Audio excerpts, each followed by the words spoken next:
What's up, YouTube? This is Too Raw for TV.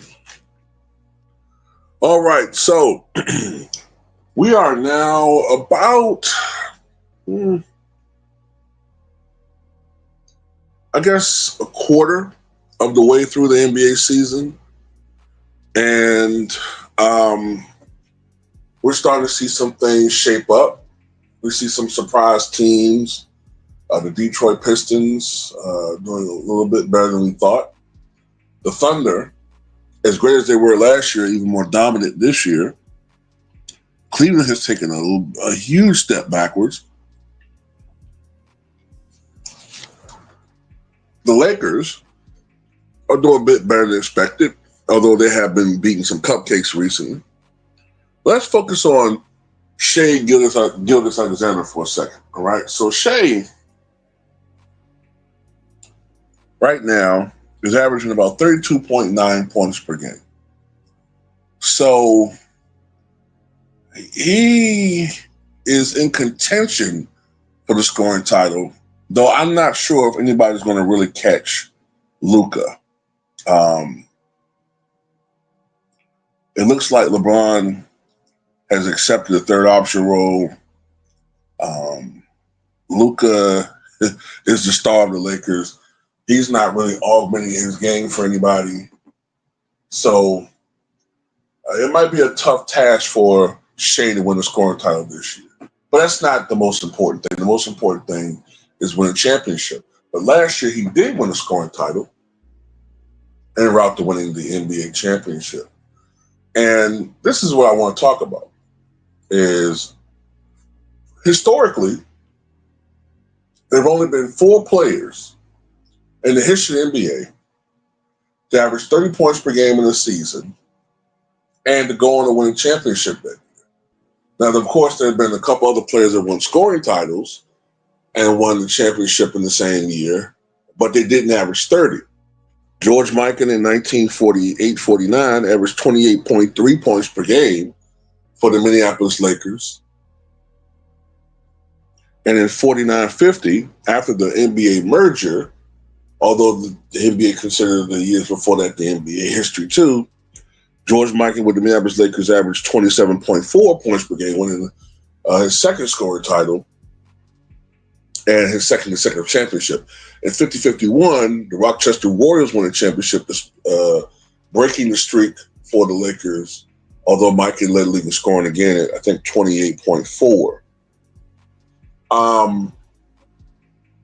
Shaq, of course, in 2000 won the scoring title, averaging just under 30 points per game, 29.7 points per game, when the Lakers won the first of the Kobe-Shaq three-peat titles.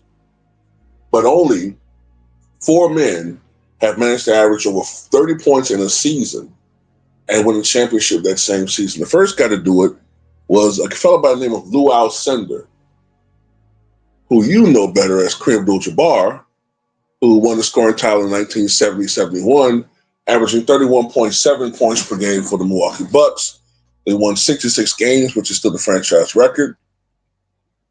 And they swept, I believe it was the Baltimore Bullets in the NBA Finals that year. And I believe back in those days, the Bucks were in the Western Conference.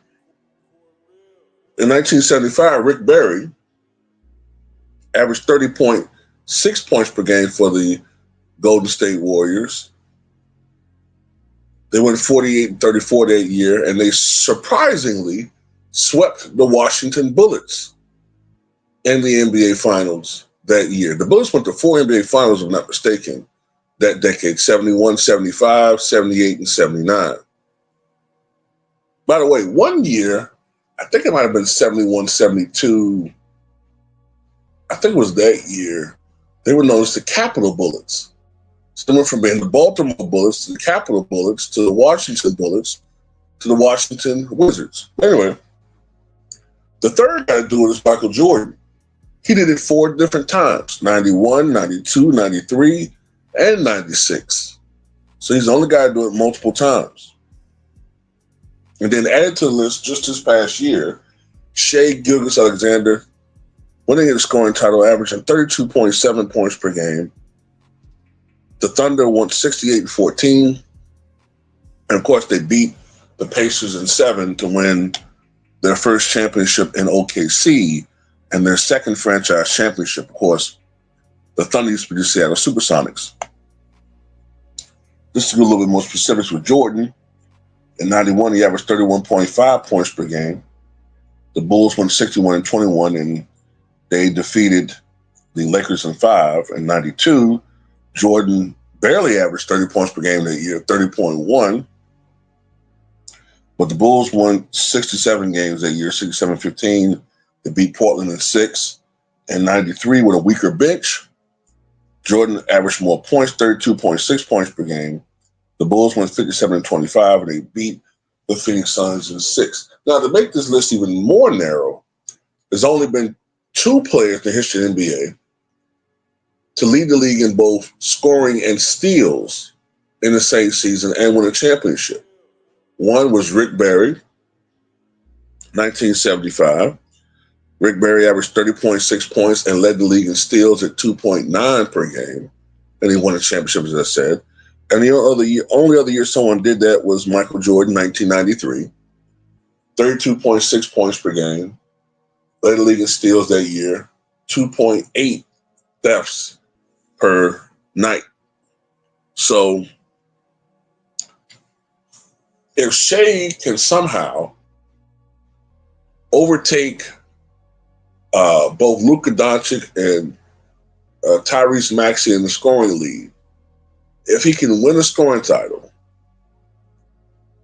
and I think it's a safe bet that he'll win the scoring title in this inflated era, going to average over 30 points a game, he'll become just the second man in NBA history to average over 30 points per game more than once if they go on to win the championship. So it's a lot of ifs, ands, or, what could be's or what have be's. But, man, what Shai's doing right now is rather historic, man. And, you got a lot of people on social media who still dismissing this guy as a free throw merchant. They don't really watch the games. They look at stats. They listen to, anti-hate propaganda, anti-Shai propaganda on social media. And it's pretty sad. It's pretty sad, man. This guy Shai been balling without the second best player on the team for 19 or 20 games. And the one game that they lost, which was the Portland Trailblazers, they avenged that with like a 26-point blowout the other day. And even in that game, when they lost to Portland, it's a game that they actually blew a 22-point lead in that game. It's the one blown lead that they've had all season, one of the few blown leads they've had in the last 2 years. So even in that game, they should have won. And they had a chance to win it in the end, but, one of the few times that, like I said, Thunder blown the lead. Remember they blew that lead in the series against the Denver Nuggets down the stretch? They rarely do that, but, nobody's perfect. Anyway, tell me what you guys think.